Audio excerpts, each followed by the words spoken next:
Said before the break, Keith Stackpole has a special guest today, the Pakistani captain Wasim Akram.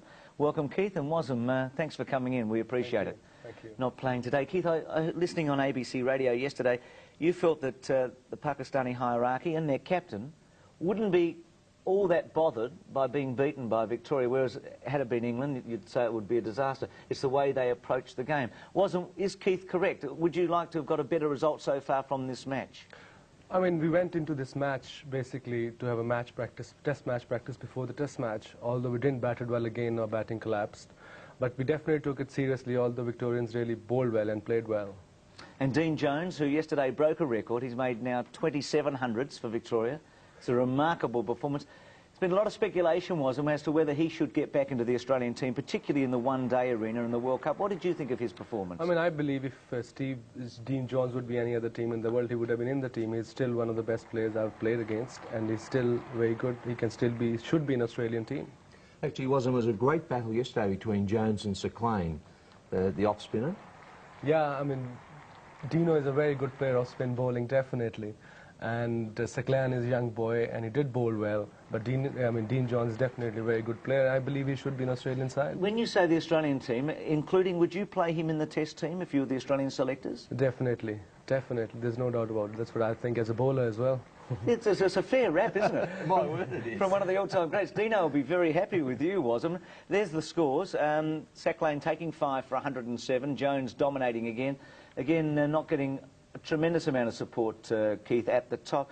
What do you try and achieve from today, weather permitting, Wasim? Because you're in a situation where you're trailing by 159 runs. What are you looking for today? Basically, in the second test match, I believe we bowled well than our batting. So we need a batting practice on the crease, and that's what the boys are trying to do, to occupy the crease. But we Victorians bowled really well in the first innings. And hopefully we try to just, be on the crease and get runs. I'm looking at the 2 test matches so far. Brisbane was a disaster. Hobart, you were in it. I would have thought you probably would have been more disappointed with the performance in Hobart than perhaps even Brisbane. Yeah, you're absolutely right, because Brisbane was definitely finished in 3.5 days. The wicket was quite bouncy and we didn't bowl well, but Hobart we bowled well, and then our batting collapsed. And we should have at least, in the first inning, we should have go at least near 267, not past, at least near 267, and try to get them out again on 280 and try to get the runs. I mean, but 376 was the third highest scores in the history, and we tried, our aim was to get runs, but again, they were without the main bowler, and we didn't bat it well as well. Down in Hobart, I just felt at times you appealed just a little bit too much. I thought you put a bit of, I know there's a bit of pressure there, but the fellows seemed to get frustrated.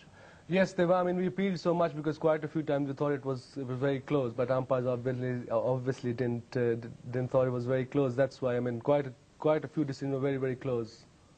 You can't really talk about the umpiring. You're not allowed to, are you? But you do write a report after a match, don't you? Yes, we did write a report after the match to ICC. And can you be completely frank in that report and say exactly how you feel? Yeah, we can say that whatever we feel. They have proper, you can say about leg before decisions, caught behinds, how handle the game, no balls, white balls, everything. They have points. You give points to them, and then you give your comments. Can we ask about your batting, Wasim? Because we brought this up, didn't we, Keith, last week?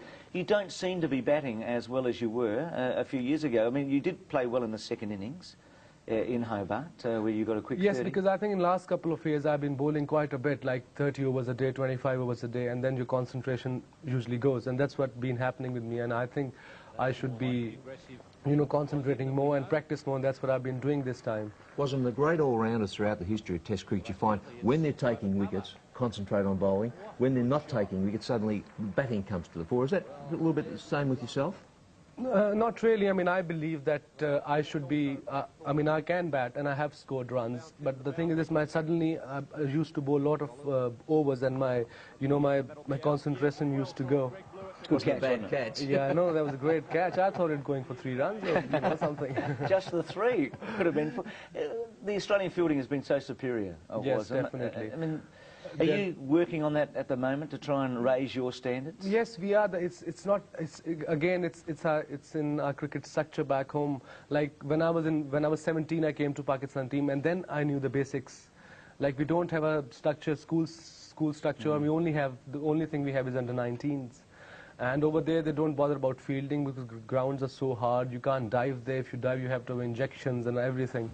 So it's the structure. And when I was like Salim Elahi, Saklan, they came into team and we told them the basics, what to do, body behind the ball, and you have to come the ball to you. You don't have to grab the balls.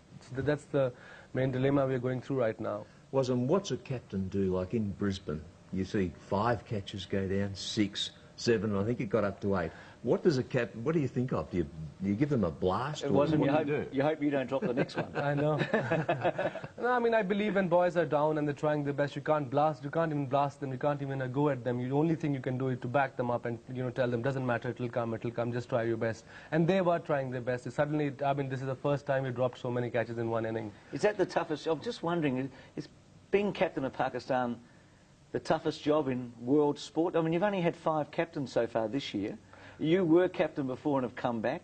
Seems like a fairly dangerous position to be in, wasn't it? Yeah, it is. It's not a dangerous, but it depends. If you're successful, everything is fine. If you're not, then criticism comes and everything comes. I mean, now, the boys, we're going through a bad patch right now as far as cricket concerns, and the politics is finished. Imran Khan has been critical. Now, he was successful at the World Cup here in Melbourne, in that marvellous final against England, where you played such a part when you bowled Lamb and Lewison went on a hat-trick. Have you been a bit disappointed with Imran in the way he's... No, I'm quite friendly with Imran. Still, we see each other quite often. And it's just that's probably his opinion. I mean, you can't tell unless you're outside the team, and you can make your comments whatever you want to. And I was least bothered about his comments. Wasm, on this occasion, I mean, he's a great favourite here, and he's the lion and all of those things. We love him. But Eddie's speech afterwards, he just forgot to thank the players and all that. Was there a feeling that it was a one-man band at the time and that the other players didn't get enough respect from the captain? No, tell you the truth, at that time, nobody even listened to the speech. We were so excited. But after, when we went back to Pakistan, the people were saying what happened, what he did, and what sort of speech he did. And then the boys have realized. But for me, it didn't matter because I knew deep inside he definitely had a... definitely praised us and everything. Every game he praised us after every game. Bruce and myself have had many discussions about Waqar, and I haven't seen Waqar bowl that well in Australia, and Bruce looks at his records and keeps on throwing them up at me. At the moment, going through a bit of a tough patch, isn't he? Yes, he had an 8 months layoff, and he has a fracture in his back, and believe me, at this age, I mean, he's 25, 26, I mean, if I have a rest for a month, it'd take me about 3 months match practice to come back into my rhythm. And his bowling is very different. He has to sprint in every ball, not like me, come from 7 paces or 17 paces and bowl. His all action is in his sprint and in his jump. And I was talking to Tony Greger the day he showed Waqar's old action and this action. And old action, say in 89, there was jump was about 3 feet. And now hardly about 6 inches jump. So it's rhythm. He has to bowl more and more in test matches. And I think next game, he's working hard. He'll probably be getting a little more quicker every day by day. Sydney Test starts on Thursday. Can you reverse the trend? Yes, hopefully. I mean, definitely the boys are very down. They're working very... The best thing is we're working hard. As long as it doesn't happen, but we're working hard. Deep inside, we're quite satisfied with ourselves that we are trying our best and it's not happening. A couple of selections. Sohail, who got injured in the nets, seemed to be... should have had a helmet on maybe or whatever. Will he play? He said, I've spoken to him yesterday, and he said he's a very, very strong guy, mentally. And he said he'll be okay before the Sydney Test match. Should this incident have happened? I mean, accidents do happen on the field, I mean, in the nets, and it shouldn't have happened, definitely. I mean, he's our main player, and he's our vice-captain, and he's really, really playing well this season. Salam Malik, any chance of playing? Yeah, I think he'll play the next test match. He missed this game because he said his stitches are still raw and everything, so he said he's practicing in nets with me, and he said he'll be looking forward to playing. Is he one of the boys, or is he a bit of a... Does he just keep to himself? I mean, there's a feeling... You seem to think that he's a very quiet man, introverted, and... He has been like this all his life, very quiet man, but he is definitely mixed up with the boys. He laughs, he jokes and everything. But generally, he's a guy who keeps everything to himself. Finally, 2 spinners. Will you play both the offie and the leggy? No, it depends. I mean, depends what sort of wicket we are playing on. Sydney definitely turns. That's what we all know. But if it's a little bit grass on it, we probably play with 3 fast bowlers and then Mushtaq. And then Amir Sohail, if he plays, then we probably play him. He's quite a good bowler. Well, bad luck for you that Shane Warne's not playing. we better leave it. Keith, you're coming back for the interview with Dickie Bird a little later. Yes, a friend of Wasm's. Yes. Wasm, write down a couple of questions. We can ask Dickie Bird for you. I'll definitely do that. Okay. You must ask him. It's been great to meet you. Pleasure meeting you too. Yes, one of the all-time greats, isn't he? Wasm Akram, the captain of Pakistan. A break, and after this, The awesome foursome, a bit of a change, but can they make it all the way to gold in Atlanta?